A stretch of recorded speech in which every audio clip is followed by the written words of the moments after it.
Self-praise stinks. When modern athletes make a good play, some prance and dance and strut around like peacocks. To those who object to such boasting, the superstars say, "If you can do it, it ain't bragging." When I was a youngster, we would say to such braggarts, "Self-praise stinks." That expresses the way many feel about modern athletes and the Pharisee in today's gospel. Self-praise stinks. There is something contemptible about the Pharisee in this gospel, and something comforting about the tax collector. But the gospel contrast of the two is not simplistic. The Pharisees were the most observant of all the Jews. The Pharisee most probably did as he boasted. He fasted from all food and all drink 2 days of every week. He gave 10% of his gross income to the temple. Few of us do half as well, observing our own Catholic faith. Some take a perverse delight that the parable shames the Pharisee because they do not want to be held to the rigors of religion. The Pharisee can be wrongly used as an excuse for not observing one's faith.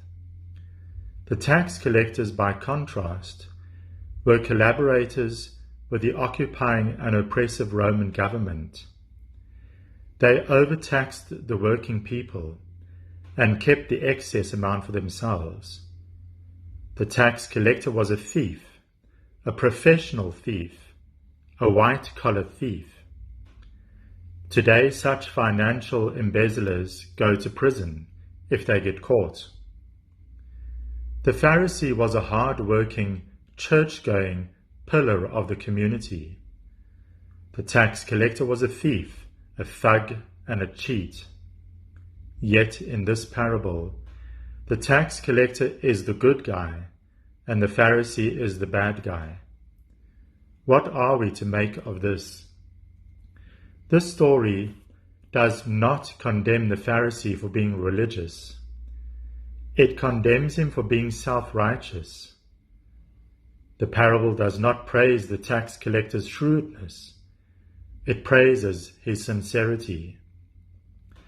The deciding factor is in whom they placed their ultimate trust. The Pharisee trusted in himself. The tax collector trusted in God. This is clear in their very different prayers. The Pharisee prayed to himself. The tax collector prayed to God. The purpose of the Pharisee's prayer was not to praise God, but to congratulate himself. In his prayer, he asks nothing from God because he needs nothing from God. He is his own salvation. The tax collector, in his simple plea for mercy, focuses his prayer on God. He admits that he is a sinner and knows that he cannot save himself. Only God can do that. Their theological difference here is their concepts of salvation. The Pharisee tried to justify himself. The tax collector trusted that God alone could justify him. Today's second reading sheds light on this gospel. The second reading is about another Pharisee who is boasting. In that reading, St. Paul, a Pharisee, boasts of his good works. "I've kept the faith. I've completed the race. I have competed well." Why is Paul allowed to boast? But the Pharisee in the gospel is not. Because Paul acknowledges that his virtue is from God, and that his reward is not by his own merit, but by the grace of God. That is not self-praise.